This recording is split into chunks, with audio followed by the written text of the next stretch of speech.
قد خلت من قبلكم سنن فسيروا في الأرض فانظروا كيف كان عاقبة المكذبين.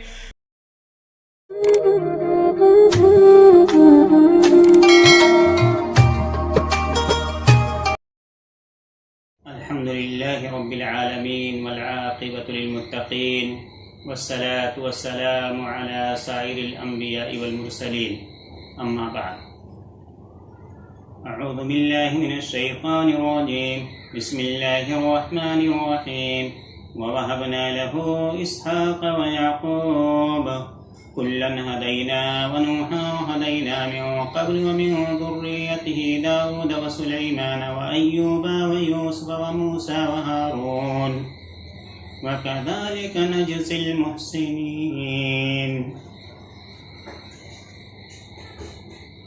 اللہ رب العالمین نے قرآن حکیم میں حضرت ابراہیم علیہ السلام کے دوسرے بیٹے یعنی اسماعیل علیہ السلام سے چھوٹے حضرت اسحاق علیہ السلام کا ذکر 17 مقامات پر کیا ہے.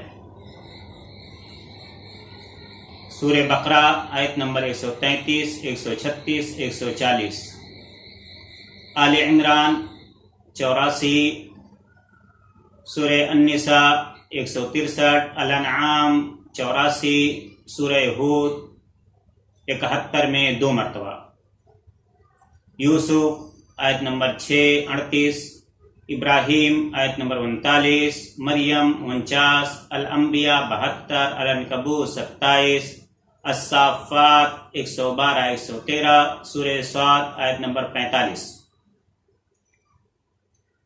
محترم حاضرین و سامعین و ناظرین کرام، قرآن حکیم میں اللہ رب العالمین نے حضرت ابراہیم علیہ السلام کے 2 بیٹوں میں سے دوسرے بیٹے یعنی حضرت اسحاق علیہ السلام کے متعلق سورہ الانعام آیت نمبر 84 میں فرمایا، ہم نے ابراہیم کو اسحاق اور یعقوب عطا فرمائے اور ہر ایک کو ہدایت بخشی. ہم نے اس سے قبل نوح کو ہدایت دی اور یعقوب کی اولاد میں سے داؤد، سلیمان، ایوب، یوسف، موسیٰ اور ہارون. ان تمام انبیاء کرام علیہ السلام کو بھی ہدایت دی اور ہم نیک لوگوں کو اسی طرح اچھا بدلہ دیتے ہیں. سورہ ہود آیت نمبر 71 میں اللہ رب العالمین نے حضرت اسحاق علیہ السلام کو متعلق فرمایا کہ اس کی عورت یعنی حضرت ابراہیم علیہ السلام کی عورت حضرت اسحاق کی ماں سارہ کھڑی تھی. وہ ہنس دی تو ہم نے اسے اسحاق اور اس کے بعد یعقوب کی خوشخبری دی. اللہ رب العالمین نے سورہ یوسف آیت نمبر 6 میں ارشاد فرمایا، اسی طرح تیرا رب تجھے نبوت کے لیے منتخب فرمائے گا اور تجھے خوابوں کی تعبیر سکھائے گا، نیز تجھ پر اور آل یعقوب پر اپنی نعمت مکمل فرمائے گا جیسا کہ اس نے اس سے پہلے تیرے بزرگوں ابراہیم اور اسحاق پر اپنی نعمت پوری کی. بلا شبہ تیرا رب بہت علم و حکمت والا ہے. سورہ ابراہیم میں اللہ رب العالمین نے فرمایا کہ حضرت ابراہیم علیہ السلام نے اللہ رب العالمین کا شکر ادا کرتے ہوئے فرمایا تھا، اللہ کا شکر ہے جس نے مجھے اس بڑھاپے میں اسماعیل اور اسحاق عطا فرمائے. بلا شبہ میرا رب خوب دعائیں سننے والا ہے. حضرت اسحاق علیہ السلام اپنے والد حضرت ابراہیم علیہ السلام کے ساتھ ہی رہے. بعض تاریخی کتابوں سے معلوم ہوتا ہے کہ ان کی بیوی کا تعلق شمالی عراق کے ایک شہر فدان آرام سے تھا. حضرت اسحاق علیہ السلام الخلیل یعنی ہیبرون شہر میں فوت ہوئے اور وہیں مقفیلا غار میں دفن ہوئے. حضرت اسحاق علیہ السلام حضرت ابراہیم علیہ السلام اور حضرت سارہ کے فرزند تھے. اسحاق اصل عبرانی تلفظ کے لحاظ سے یسحق یا صاد ہا بڑا قاف ہے جس کا عربی ترجمہ یزحق یا زاد ہا کاف یعنی وہ ہنستا ہے بنتا ہے. عربی قاعدے کے مطابق یسحق مضارع کا صیغہ ہے جو اہل عرب کے دستور کے مطابق بطور نام استعمال ہوا ہے. اسے انگریزی میں ISSAC آئزیک کہتے ہیں. حضرت اسحاق علیہ السلام حضرت اسماعیل علیہ السلام سے 13 برس چھوٹے تھے. یعنی حضرت اسماعیل علیہ السلام 13 سال بڑے تھے اور حضرت اسحاق علیہ السلام 13 سال چھوٹے تھے. یہ حضرت ابراہیم علیہ السلام کے دوسرے فرزند ہیں جو حضرت سارہ کے بطن سے پیدا ہوئے.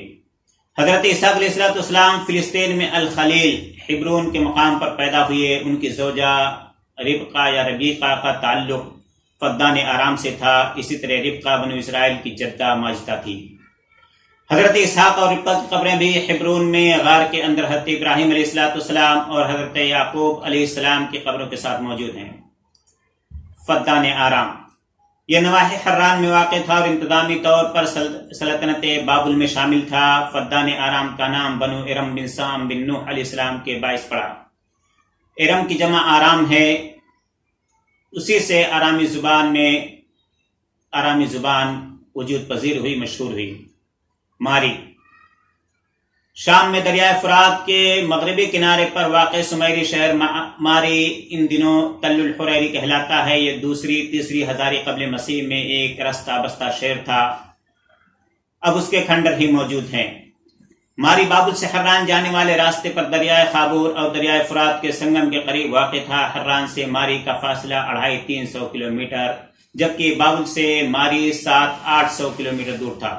حضرت ابراہیم علیہ السلام، سارہ اور حضرت لوط علیہ السلام اور بابل سے حران جاتے ہوئے ماری سے گزرے تھے. حضرت اسحاق علیہ السلام کی اولاد بائبل کے مطابق حضرت اسحاق علیہ السلام 180 برس کی عمر میں فوت ہوئے. ان کے 2 بیٹے تھے، عیسو اور یعقوب. عیسو کی 3 بیویوں سے الیفر، راؤیل، یعوس، یعلام اور قورح پیدا ہوئے. راؤیل کی ماں بشامہ حضرت اسماعیل علیہ السلام کے صاحبزادی تھی.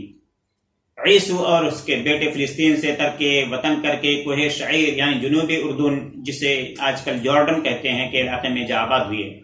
یہ علاقہ بحیر مردار کے جنوب میں ہے.